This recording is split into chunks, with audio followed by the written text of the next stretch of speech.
Welcome to another Telltale Books video. I'm Greg, and I'm continuing on my Michael Moorcock series with this video. More Sojan the Swordsman.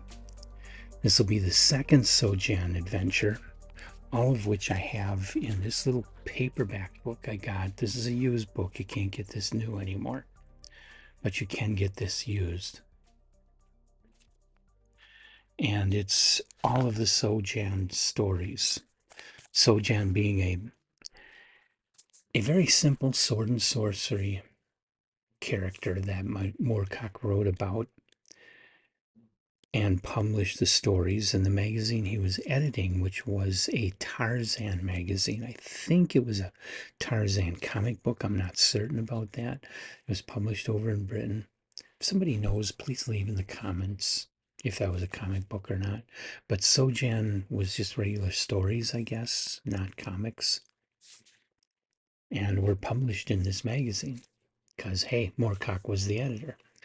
Actually, they probably came about with him needing to fill a couple pages, and so he quick dashed these things out. The first couple of stories are very simple, though the second story, Sojan, Swordsman of Xylor, which was published in the November 23rd, 1957 issue of Tarzan Adventures, actually serialized from November 23rd to December 21st, so I guess this was a weekly. Kind of hard to believe this would need to be serialized because it's so damn short. It's really short. But it is number 2 in a 6-story series about Sojan. And in it, you have, Sojan went and became a soldier for the kingdom of Hadnor in the first story. In this one, he is in charge of the air fleet. They have like airships, like Jules Verne type, steampunk type airships that were basically dirigibles. And that's the main mode of transportation, and how Sojan took the air army out and fought other nations that were trying to encroach on Hatnor's territories. Well, in this one, Hatnor itself is overthrown by this guy. He kills the king, or he enslaves the king, and he takes over Hatnor. And the first thing he does, of course, because Sojan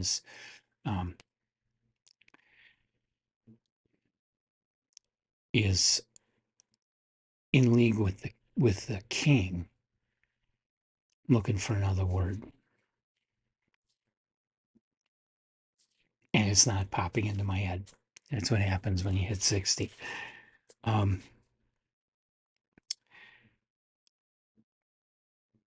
This evil tyrant, first thing he does is he puts a price on Sojan's head and wants Sojan's entire Air Force crew slaughtered. Well, they're all up in the air, quite a ways away from the Hatnor capital, and he hears of this, and so he right away takes the whole fleet south to a place called Poltoon, and there he gets the king of Poltoon to agree to give him 1,000 soldiers, and they all get back in the airships and they all head back to Hatnor to overthrow the evil tyrant. The story is like the first. It's very simple and amateurish. I feel like it's a little more fleshed out, a little more of a story than the first Sojan story was. But it's really simple. It's really basic. This is junior high school level writing, honestly. Forget how old Moorcock was when he was doing this. Obviously, he was an adult. Born in 39, this was 57. He was only 18 years old, so teenager, barely out of high school. But the quality of writing here just isn't professional at all. It's not even what you would expect from amazing stories in 1932. It's not even that good. It's really simple, but yet it's kind of fun. This is basic, simple-minded, fun heroic fantasy. It's not bad, and it's not terrible to read this.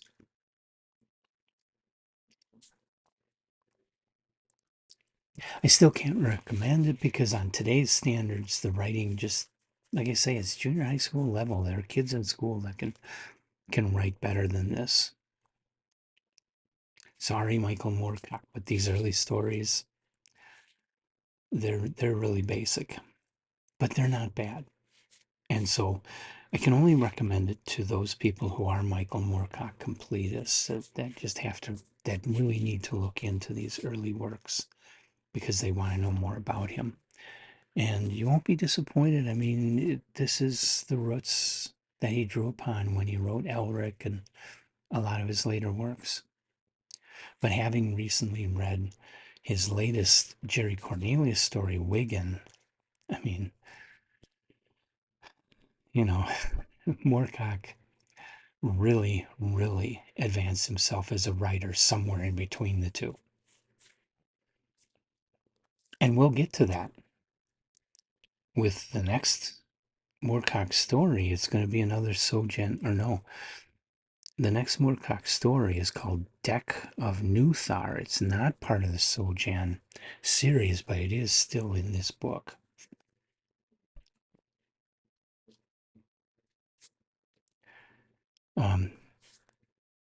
And that comes from 1958. And I hope you'll come back and join me for that story and other works after that by Moorcock, and watch the progression of Moorcock into one of the most literate talents in science fiction, starting the whole new wave in England.